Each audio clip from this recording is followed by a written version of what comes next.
Bonjour et bienvenue pour cette vidéo du SE-UNSA consacrée au mouvement 2020. Cette vidéo va traiter des replis. Alors le repli, qu'est-ce que c'est? Le repli, c'est la réaffectation d'un enseignant dont le poste est supprimé par une mesure de carte scolaire. Quelques mots sur la carte scolaire. C'est l'instance du CTSD, le comité technique spécial départemental, qui traite de la carte scolaire. Pour l'instant, il n'a pas encore eu lieu, il est prévu le 3 avril ou le 6 avril, si les organisations syndicales élues votent unanimement contre le projet de carte scolaire le 3 avril. Alors, pour revenir à notre repli. Un courrier est adressé aux enseignants concernés par la DSDEN. Seuls les enseignants à titre définitif sont concernés, car si un poste est occupé à titre provisoire, c'est celui-là qui est fermé.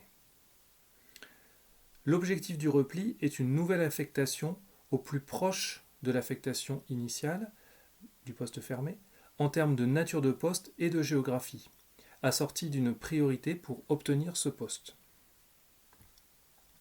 Les modalités de ce repli. D'abord, une priorité. En quoi consiste-t-elle? Elle est absolue, c'est-à-dire qu'elle permet de passer devant tous les barèmes, aussi élevés soient-ils.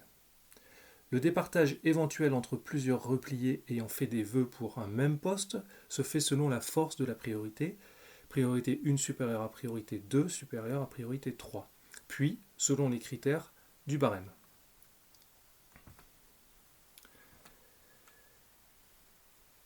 Les priorités, donc 1, 2, 3, correspondent priorité 1 à un vœu de retour sur poste dans l'école, priorité 2 à un vœu sur la commune ou sur l'arrondissement, et priorité 3 à un vœu sur une commune limitrophe ou un arrondissement limitrophe.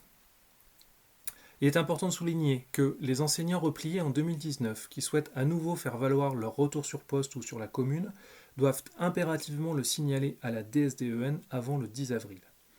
Alors comment s'appliquent ces priorités? Le rang du vœu importe peu. Ce qu'il faut, c'est émettre des vœux correspondant au repli pour que les priorités s'appliquent.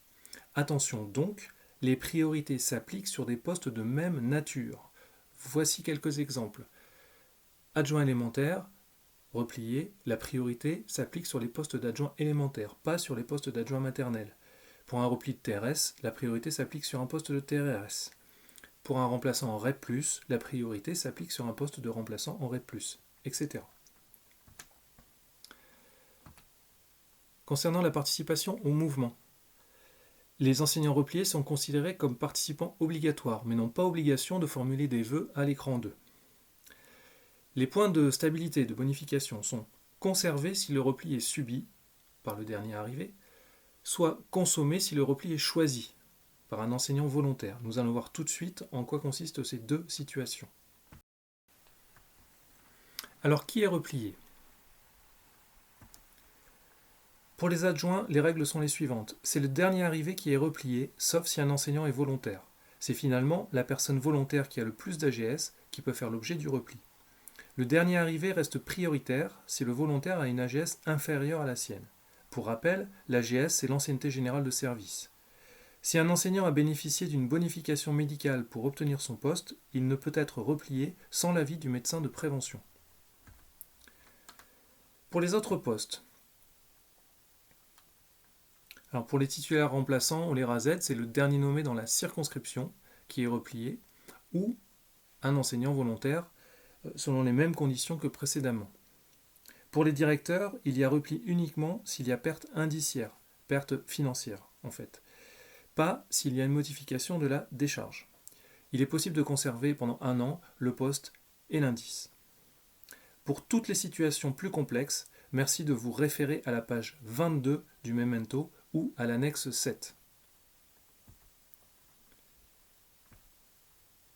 Pour les TRS, merci de consulter la vidéo sur la phase d'ajustement.